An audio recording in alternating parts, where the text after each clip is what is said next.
بسم اللہ الرحمن الرحیم۔ السلام علیکم ورحمۃ اللہ وبرکاتہ۔ آج کی ویڈیو میدان کربلا کے بارے میں ہے، جس میں ہم آپ کو بتائیں گے کہ نواسہ رسول امام حسین کی نماز جنازہ کس نے پڑھائی اور کس نے ان کی تدفین کی۔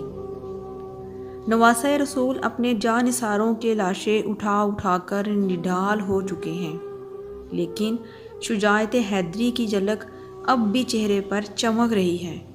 شیر خدا کے شیر اپنے تمام اثاثے لٹانے کے بعد خود گھوڑے پر سوار ہوتے ہیں۔ حضرت بی بی زینب رکاب تھامتی ہیں۔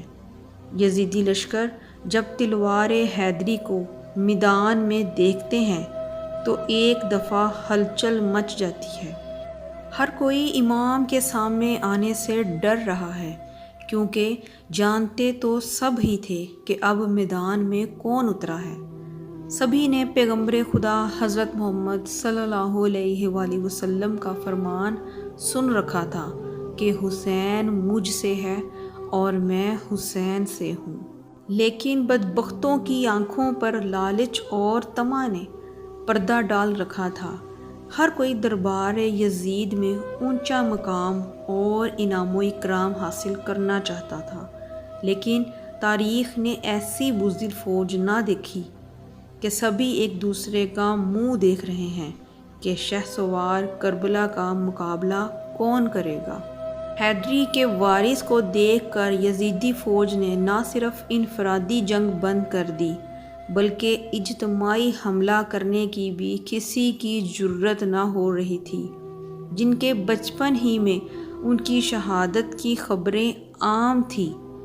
ایک دفعہ حضرت جبرائیل امین حضور اقدس کی بارگاہ میں حاضر تھے کہ وہاں حضرت امام حسین بھی تشریف لے آئے اور حضور نبی کریم صلی اللہ علیہ وآلہ وسلم کی مبارک گود میں بیٹھ گئے۔ جبرائیل امین نے عرض کیا، اے اللہ کے رسول، آپ کی امت آپ کے اس بیٹے کو شہید کر دے گی۔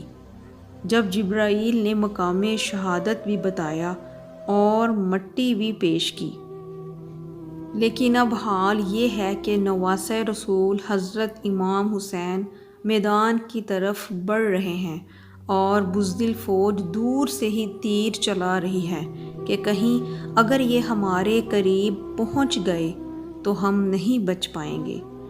امام عالی مقام کو تیر لگ چکے ہیں۔ شیر حیدری پر پورا لشکر یک بارگی سے حملہ آور ہوتا ہے۔ خوف کے مارے فوجیوں کی گردنیں کٹ رہی ہیں۔ سینکڑوں یزیدی فوجی جہنم واصل ہو چکے کہ اچانک امام علی مقام کو اذان کی آواز آئی اور آپ نے اپنی تلوار روک دی اور نماز پڑھنے کی مہلت مانگی۔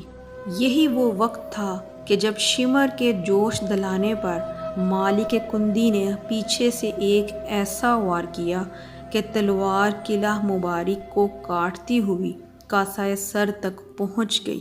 خون کا فوارہ نکل پڑا۔ جیسے جیسے وقت گزرتا گیا، امام حسین کے جسم پر تلواروں، نیزوں اور تیروں کے زخم بڑھتے جا رہے تھے، لیکن پھر بھی کسی کی ہمت نہ تھی کہ شجاعت کے اس کوہگراں کو شہید کر سکے۔ شمر ملعون کے کہنے پر سب نے تیروں کی برسات کر دی۔ خولی بن یزید نے نواسہ رسول کا سر کاٹنے کے لیے آگے بڑھا، لیکن ہاتھ کانپ گئے۔ پھر وہ بدبخت اور ذلیل سنان بن انس آگے بڑھا اور انعام و اکرام کی لالچ میں امام علی مقام کا سر تن سے جدا کیا۔ ملعون ابن زیاد کے حکم پر تمام سر نیزوں پر چڑھا دیے گئے اور جسم اطہر کو گھوڑوں کی ٹاپوں تلے پامال کیا گیا۔ پیغمبر کے پیروکاروں نے اپنے نبی صلی اللہ علیہ وآلہ وسلم کے نواسے کو بے دردی سے شہید کر کے اس کا سر اقدس نیزے پر سجایا۔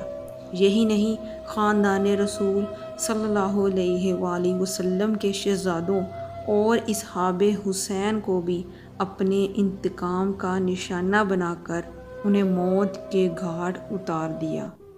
امام علی مقام کی شہادت پر نہ صرف دنیا روئی، زمین و آسمان نے بھی آنسو بہائے۔ محدثین بیان کرتے ہیں کہ نواسہ رسول صلی اللہ علیہ وآلہ وسلم کی شہادت کے وقت بیت المقدس میں جو پتھر اٹھایا گیا اس کے نیچے سے خون نکلا۔ شہادت حسین کے بعد ملک شام میں بھی جس پتھر کو ہٹایا گیا تھا اس کے نیچے سے خون کا چشمہ ابل پڑا۔ محدثین کا کہنا ہے کہ شہادت حسین پر پہلے آسمان سرخ ہو گیا، پھر سیاہ ہو گیا۔ اس وقت آسمان کئی دنوں تک جمے ہوئے خون کی مانند ہو گیا تھا۔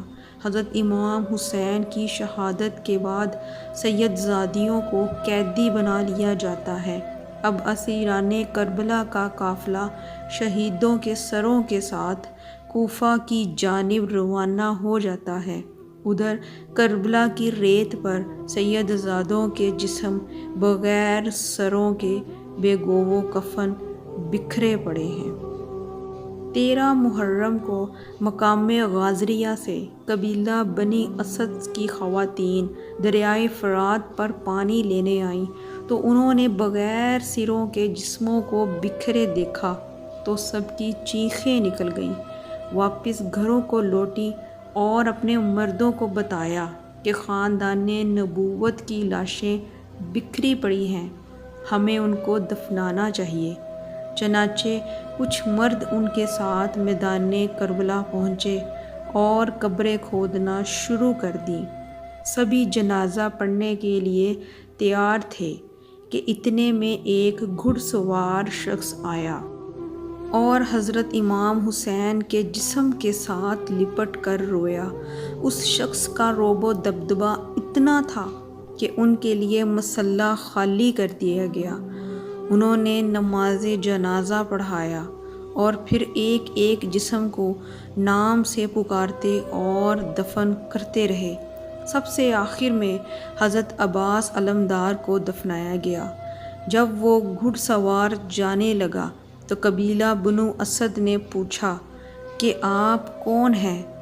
جواب ملا، میں نبی کریم صلی اللہ علیہ وآلہ وسلم کے نواسے کا بیٹا علی بن حسین ہوں۔